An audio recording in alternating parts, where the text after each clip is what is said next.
Tal les fue de acuerdo al análisis que nos pueda dar Osvaldo Moreno la tarde de hoy? Osvaldo, bienvenido, buenas tardes. Buenas tardes, querida Wendy. Buenas tardes, Leonidas. Un gran abrazo a la distancia, a la cercanía, a todas las personas que nos miran, nos escuchan aquí en esta extraordinaria cadena I-99. Un saludo a su director, Eduardo Mendoza. Y aquí estamos, como siempre, a la orden con Y la esta semana maravilla pasada de este la programa comunicación. cumplió 12 años al aire. No le creo, o sea que usted ni Sí, nacía cuando este estamos programa empezaba. aniversario. Felicidades. Mire, usted me hubiera dicho iba presencialmente a llevar una pizza, pero aquí estamos, a la orden. Bien, vamos a arrancar entonces para analizar lo que fue el debate del día de ayer con los candidatos, junto a mis compañeros Mauricio, Leonidas, y bueno, pues más adelante yo también estaría participando de alguna Gracias, inquietud. gracias Wendy, un gusto saludarlo Osvaldo. A ver, en primera instancia, cuando uno habla de debate, la idea, más allá de ser confrontacional, lo que quizás muchos esperábamos, y me incluyo, es el hablar permanentemente entre los dos, cuestionarse, el sacudirse, el ver lo que está proponiendo el uno, el quizás sacar una que otra cosa como cuero al sol, porque evidentemente son cosas que a veces están en la mente del electorado. Estaba haciendo zapping, confieso, entre el debate de acá en el Ecuador y el debate en Argentina, que se llevaba casi que de manera simultánea. ¿Usted cree que ayudó el formato que se aplicó ayer para conseguir el objetivo de que debatan realmente ideas, posturas? ¿Usted cree que sí se ayudó el formato o por el contrario no ayudó en nada y no se convirtió en un real debate? Bienvenido. A ver, yo creo que hay que reconocer el impecable trabajo de Ruth del Sal. De verdad que había un abismo de distancia entre la conducción del primer debate de primera vuelta a ver qué, ¿no? Probablemente porque eran menos candidatos, pero el formato es totalmente cuadriculado, digamos, complicado, llano, liso, básico. No se pueden tocar, no se pueden mirar, no se pueden nada. O sea, es un debate. Si usted hizo el símil con el de Argentina, que también lo vi, nosotros trabajamos en ese país. De hecho, yo viví casi 5 años en la República Argentina y es un país al que conozco bastante. Eh, se ve la diferencia pues entre el debate bueno, claro, Argentina tiene partidos, instituciones, acá estamos un poco lejos de eso, pero usted ve la diferencia de los candidatos que increpaban, donde los candidatos se cuestionaban. Acá era el, a ver, no lo mires mal, no lo... Entonces, me parece que a pesar de las limitaciones de este debate totalmente acartonado y anacrónico, creo que Ruth del Salto hizo un trabajo muy bueno. Y los candidatos también, yo veo gente que aspira, que añora un Flores Cordero, un Borja, un Otto Rosemena, pero es lo que hay. Hoy por hoy es lo que hay. Entonces, no porque los menosprecie o descalifique, pero Novoa no es que es un gran orador, es un buen muchacho, digo yo, es un tipo que tranquilo, yo rescato que el tipo no digamos, no insultó en la primera vuelta ni en la segunda, creo que se ha mantenido muy caballerosamente, y la señora González también. Y la señora González me parece que probablemente es el más leal de los cuadros del correísmo, pero no voy a decir el más capaz, pero sí es el menos hábil, digamos, en el sentido de que antes del debate no había liderado su proceso. Si usted lo analiza, las vocerías más importantes de ambas candidaturas, por el lado del señor Novoa era la señora Abad, Verónica Abad, y por el lado de la señora Luisa era Correa y Arauz. Entonces, cuando en una elección, que esto es una chifladura, es muy del Ecuador, los vicepresidenciales son los que manejan la agenda, los que ponen los temas de discusión, te pones a pensar, bueno, y los presidenciales. Entonces, me parece que ayer en el debate, indudablemente la señora González, desde su punto de vista, y lo dije esta mañana en contacto directo y en otra cadena que luego entrevistó, colega de ustedes, indudablemente creo que ella hizo la diferencia. Hoy Daniel Noboa tenía que definir, perdón, ayer tenía que definir ya y terminar y liquidar el asunto, y no pasó. No Osvaldo, pasó. Osvaldo, yo debo entender, yo no soy experto en tema de manejo político ni nada por el estilo, debo reconocer eso, pero trato de analizar un poco el tema, ¿no? Y debo entender que los expertos, usted es uno de ellos, en manejo de campaña y todo, piensan quizá un poco diferente a lo que pensamos nosotros, el común denominador. Y de repente ellos quizás, no sé, de pronto dicen, ¿sabes qué? A ver, ustedes le van a hablar a este grupo objetivo, porque debo entender que en el uno de los casos creen que tienen un voto cautivo y el otro de repente quizás también piensan igual. Entonces, quizás el resto se queda con el sinsabor de que no me hablaron a mí, porque ellos de pronto ya tenían definidos los grupos objetivos a quién hablarle y quizás por ese lado fue la estrategia. ¿Pudo haber pasado eso o quizás estoy equivocado y es demasiado hilar fino? Lo que pasa es que hay una desactualización, estamos desactualizados un poco en el Ecuador sobre este tema del famoso voto duro, voto blando, etcétera, voto semiduro, voto casi duro, voto chueco. Mire, el voto pesaba en Colombia, ahorita estamos trabajando un proceso en Colombia y en Colombia es una locura el tema de la venta de los votos. Mire, el voto duro del siglo XXI es el blando del siglo XX. Me explico. Mi mamá votaba por Velasco Ibarra porque mi papá era velasquista y mi papá era velasquista porque mi abuelo era velasquista y mi abuela era velasquista y todos mis tíos eran velasquistas. Antes la fidelidad al partido de fútbol era como, del partido político era como el partido de fútbol. Usted por decirle, nosotros, le digo, en mi casa somos emelestistas, somos familia tradicional, entonces somos emelestistas. Pero si usted se pone a ver, la fidelidad al equipo de fútbol es toda la vida. Si a una persona le pregunto, ¿usted digamos, barcelonista? Sí. ¿Quiere cambiar de equipo? No, es muy complicado que una persona se cambie de equipo, porque es para toda la vida. Antes era así la fidelidad con los partidos políticos, hoy no. Hoy en su mesa su hermano es liberal, su hermana es pro animales, derechos animales, el otro es derechos LGBTI, género, transgénero, semigénero, cuatrigénero, pero son varios, no me estoy burlando, son varios temas de diversidad sexual. Por otro lado tiene un hermano socialista, por otro tiene un apolítico, y es probable que los 5 miembros de una familia voten por 4 candidatos diferentes. Antes no era así. Entonces hay que entender la comunicación política como es hoy. Y las decisiones de las personas cambian con una rapidez pero impresionante e insólita. La gente puede cambiar de opinión en 2 minutos. Mire, bueno, claro, que fue un hecho muy, muy aislado y terrible, el magnicidio del señor Fernando Villavicencio. Esto reseteó la elección de primera vuelta, total y absolutamente. Entonces, ese hecho hizo que cambiara totalmente la elección. Entonces, Dios quiera, esperemos que no maten a nadie, que no haya algún hecho extraordinario, pero por lo menos en lo que va a esta aburrida segunda vuelta hubo un hecho político, porque las elecciones se ganan con política. El marketing, las redes, esto es accesorio, esto es como los globos. Así. Lo que manda en las campañas electorales es la política. Si usted no entiende los procesos políticos, no va a entender los procesos electorales. Entonces creo que el primer hecho político de esta segunda vuelta, salvo, no voy a decir metidas de pata, pero las intervenciones de Arauz o de Verónica Vaz, fue ayer. Y me parece que la señora González, a quien ni siquiera conozco, salió mejor parada. Ahora, ¿salió mejor parada como para yo decirle va a ganar la elección? No lo sé. Pero lo que sí sé es que anoche Daniel Noboa pudo liquidar este asunto. No lo hice. Entonces hablemos en términos futboleros que la gente lo entiende mejor. Lo dejó con vida. Digamos que el partido pasó a tiempo suplementario. La dejó con vida. La típica, comentario futbolístico, la dejó con vida. Dejó la llave abierta, como se dice futbolísticamente hablando. Claro, Noboa entró ganando. Noboa tenía que perder 1-0 o empatar. ¿Ya? Y no logró ni lo uno ni lo otro. Y yo trato siempre de usar analogías del fútbol porque en este país todos sabemos, este es un país donde la gente se suicida por fútbol. Todos entendemos el fútbol, ¿no? Bueno, no todos, pero la gran mayoría de la gente.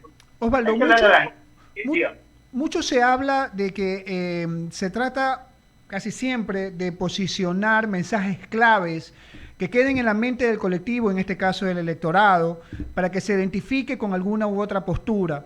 Algo pasó, por ejemplo, por hacer una analogía, en el debate entre el presidente Lasso y Arauz en aquel entonces, con el Arauz de Andrés no mientas otra vez. que se hizo muy viral y en el post-debate pues fue aprovechado por la campaña del presidente Lasso. Ya sabemos todos qué pasó. No digo que el mensaje sea profundo, que el mensaje sea decidor completamente, pero que quizás ayuda. Si usted tuviera que sacar algunos mensajes claves en este debate de la segunda vuelta, ¿usted cree que se produjo eso o no hubo mensajes que lleguen a la mente del colectivo que puedan posicionarse y quizás aprovecharlos en el post-debate? A ver, primero, algo que hay que entender es que no estamos eligiendo a un decano de una universidad o al rector de una universidad. ¿Sí? No es la elección del decano de la Flaxo, no es la elección del decano de la Facultad de Sociología de la Universidad de Guayaquil, no es la elección del decano o del rector de la San Francisco de Chile. Se está eligiendo un presidente. No es una elección de orden académico, no es una elección de un pontífice, no está usted eligiendo al cardenal, al obispo de la ciudad, está eligiendo un candidato. Y una elección gana el que menos se equivoca. ¿Sí? Con errores, y es cierto, porque el 100% del electorado no va a votar por su candidato o por su lista. Entonces sí, ahí para mí hay un gran conglomerado de indecisos que son la gente que realmente importa y la más importante para mí, que es la que no escucha 99 con todo respeto, no sabe quién es Osvaldo Moreno, no ve Contacto Directo, peor CNN, ¿qué será eso? ¿Cómo se come? Y esa gente buena, que madruga a las 4 de la mañana, toma 2, 3, 4 buses, y por lo menos, y para remate, ahora lo pueden matar en el camino. Señora María, que me está escuchando en Monte Sinaí, o Manuel allá en la Gadellera, que, digamos, bueno, han sido mis vecinos, pero lo que quiero decir es que la gente de a pie, la gente que le importa poco lo que dicen los analistas políticos o los espacios de opinión, esa gente que llega a fin de mes a penales, digamos, que tiene que definir si tiene que esperar para tomar un jugo qué fruta está de temporada, porque si le gusta la maracuyá y te dan 4 maracuyás por $1, ahorita están dando 6 limones por $1. Pregúntale a un político. Y le digo porque yo permanentemente estoy en contacto con los mercados, bueno, realmente porque creo que es fundamental. O sea, usted tiene que subirse un bus y usted puede percibir el ánimo de la gente. Esto me decía a mí Ralph Murphy en Washington.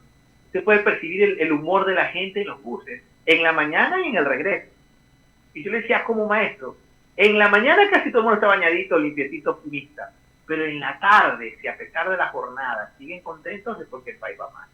Y efectivamente, no se sube a las 6 de la tarde y deja a la gente mal encarada, y a veces hay gente contenta. Y en la situación particular que vive el Ecuador, yo creo que lo que se está buscando en este momento, hacia donde deben de apuntar los dos candidatos, la señora y el señor, o la señorita, como si quiera, ¿ya? Yo creo que tienen que apuntar a ese conglomerado indeciso que no consideran muy importante a ellos, más que su vida. A ellos hay que hablar. Si yo vengo y le hablo de la política exterior, que está bien, porque esos son temas que hay que tratar, pero yo no escuché, por ejemplo, a ninguno de los dos candidatos anoche hablar de la seguridad, pues. Nadie habló de la seguridad. O sea, hablaron de la seguridad, del plan, de lo que van a hacer, pero nadie me dijo, vamos a hacer esto para obtener tales objetivos y vamos a invertir tanto y la tal va a encabezar ese proyecto. No, nada. Ahora sí hubo cambio, ya la señora González ya cambió el cassette, ya lo hicimos. Me parece que empezó a hablar en futuro, que me parece interesante. Y Noboa, como le digo, tenía que liquidar la contienda y no lo hizo. Okay. Y esto se plomó. Ok, Osvaldo, le voy al paso a Leonidas Castro, él tiene más inquietudes para usted. Gracias por contestar las mías. Leonidas, por favor. Osvaldo, ¿cómo está? Buenas tardes. ¿Podríamos decir que la gente que pensaba que con el debate iba a definir su voto finalmente no salió satisfecha? No hay todavía una decisión en firme por quién votar y será cuando usted frente a la papeleta realmente que se decide, es decir, prácticamente en el mismo momento sufragar, porque el debate ayer no aportó mucho. Es un poco esa la lectura, Osvaldo. No, yo creo, a ver, lo que pasa es que en la primera vuelta se planteó que el debate fue el factor definitorio y yo creo que no es así. El debate fue uno de los factores. Hubo varios hechos. Primero, la no participación de Pachacuti. ¿Ya? Pachacuti fue la segunda fuerza electoral en la elección del 2021 a nivel parlamentario y fue la segunda fuerza electoral en la elección local de elección de alcalde, en la que fue reciencito, en enero de este año. Entonces, no estuvo Pachacuti en la papeleta, punto uno.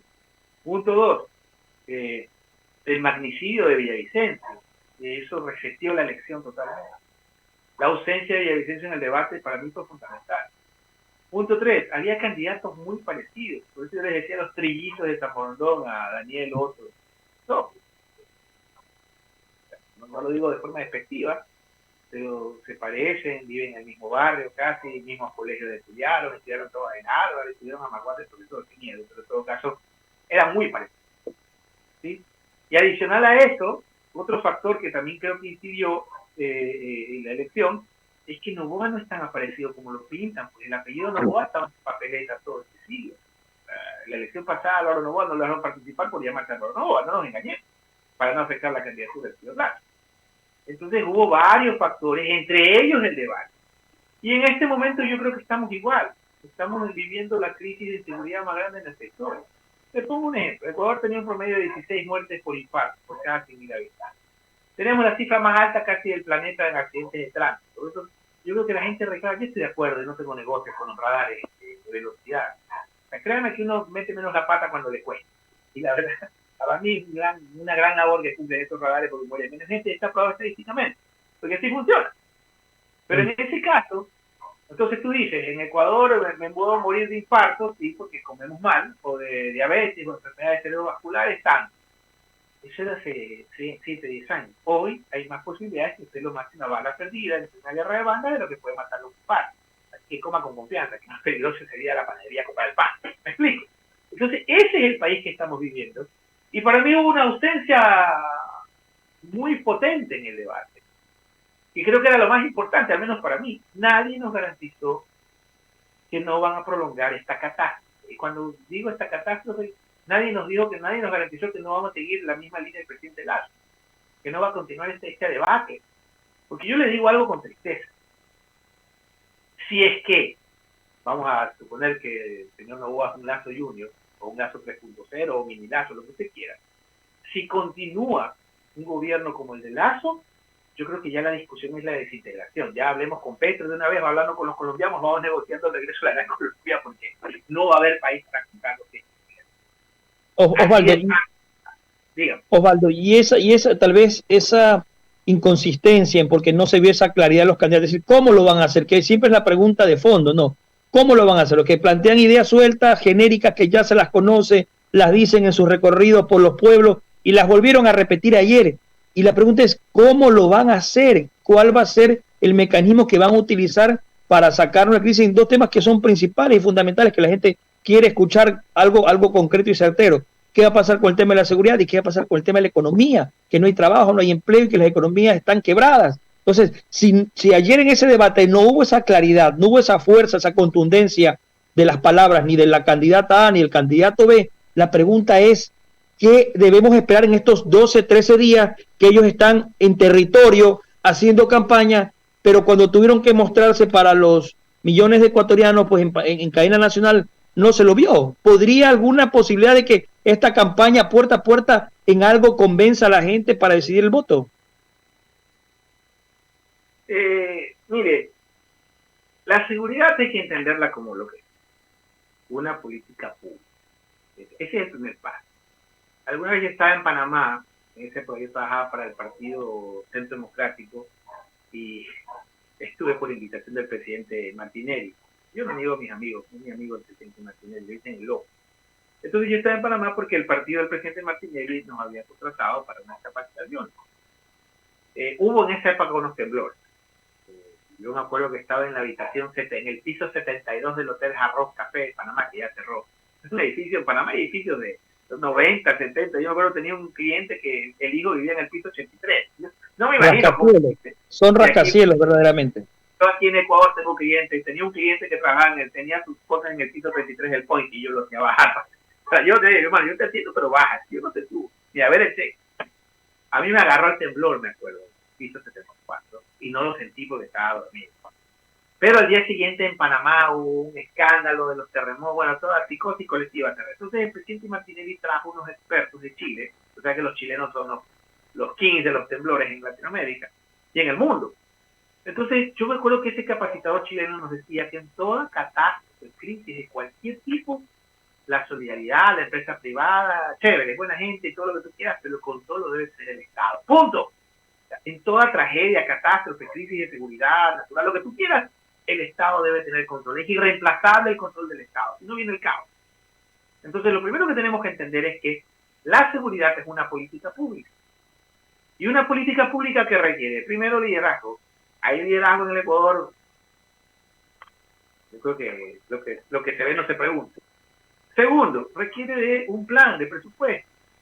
¿Ya? Ha habido recortes de casi el Ecuador, vea, todo el mundo habla de El Salvador, Bukele, El Salvador. Yo no creo que esto se resuelva dándole bala a toda la humanidad y creando la cárcel más grande del planeta. Creo que crear más universidades, más colegios, más escuelas, más canchas, etcétera, etcétera. Pero algo interesante tiene El Salvador que hay que copiar. ¿De dónde viene la solución? Del Estado. ¿Y cuánto invierte El Salvador en seguridad? El Salvador invierte exactamente el 5% de su Producto Interno Bruto de seguridad. ¿Y nosotros sabe cuánto? El 2.8%. ¿Y sabe cuánto invertíamos en la época de Correa? El 4%. Entonces ahí están las respuestas. Osvaldo, una inquietud adicional. Antes le paso a Mauricio. El tema de lo que se ha dicho mucho, ¿no? Que detrás de la candidata presidencial Luisa González está el expresidente Correa. La gente dice, bueno, vamos a rememorar lo que hizo Rafael Correa. ¿Utilizar la imagen del expresidente Correa en estos momentos puede ser beneficioso o cree usted que puede ser perjudicial para la campaña de Luisa González? Y dos, en el caso de Daniel Noboa, hay quienes dicen, bueno, yo voy a votar por Daniel Noboa porque Alvarito, cuando voté por él, dice en el 98, le robaron la presidencia, Maguale se le llevó la presidencia y Alvarito debe ser presidente. ¿Eso puede afectar las imágenes de tanto el uno como el otro, quienes están detrás de ellos, quienes lo anteceden en la parte política? Hay un arma que tiene Daniel Noboa, que para mí probablemente si gana será por esa razón. ¿Y sabe cuál es, Leonidas? Que Daniel Noboa tiene el viento de cambio favorable. ¿Sí? Es difícil que tú le quieras quitar la bandera del cambio a Daniel Noboa, porque primero un Noboa nunca ha gobernado. Ellos pueden decir, yo no fui parte del correísmo, no fui parte del lacismo, del morenismo, y nunca hemos gobernado. ¿Sí? Y aparte estoy joven. Es joven y la gente joven se identifica con él. Bueno, no crea, joven no vota joven, mujer no vota mujer, eso es fácil. Pero es un factor. Yo creo que más que la edad es lo que representa la bandera de cambio. Es bien fregado que tú le quites la bandera de cambio a Noboa en estas circunstancias. Entonces, ese es un factor que tiene a su favor, por un lado. Y por otro, el tema de los jóvenes yo creo que está sobredimensionado. Pues. Vea, al final, si usted le roba a un jubilado su pensión jubilar, no va a comprar sus remedios y se va a morir. Si yo le robo a usted su sueldo o a mí, veremos qué hacer para darle de comer a nuestros hijos. Si usted le roba el celular a un joven, entra en depresión y necesita ayuda psicológica. Pero el Fernando el camino no es el celular, no es la pensión jubilar y no es el sueldo. Es la inseguridad lo que hace. Es cómo aborda, porque al final los jóvenes también viven en la ciudad, usan las calles, los asaltan. Entonces por ahí va. Entonces disfrazarse payaso, hacer TikTok para llegar a jóvenes me parece la cosa más patética y faltar una falta de respeto a la inteligencia porque no tienen un pelo idiota los jóvenes, están más informados que nosotros. Ok, Osvaldo, gracias por responder a mis inquietudes. Mauricio y Wendy tienen más. Agradecerle Osvaldo, sé que está con el tiempo, tiene también otro compromiso, otra entrevista, si no nos quedaríamos aquí de largo. Y esto que cuando voy me dan agüita, galletas. Eso es culpa de Tiene que Wendy. venir presencial a la radio, pues, Osvaldo. Tiene que ir presencial al diálogo de la tarde 99. No, con Eduardo es lo máximo. Siempre pan, era un pan. No sé dónde compraba Eduardo unas roscas, un pan. Realmente yo iba con las roscas y el gusto de verla. Acá la está escuchando nuestra productora, Wendy Kinder.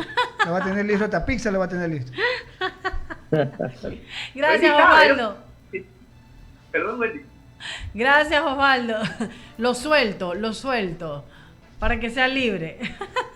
Bueno, feliz querida, qué gusto verlo. Usted sabe cuánto aprecio le tengo yo de respeto y sobre todo este instituto. 1999 es donde... Yo sí le voy a decir lo que faltó ayer después del debate. Diga. Que Dios los acompañe. Como al final de la misa, podéis ir en paz. Amén. Cuídense mucho, bueno, y un saludo. Un abrazo, Osvaldo. Ahí estaba Osvaldo Moreno con nosotros en el diálogo de la tarde. Hay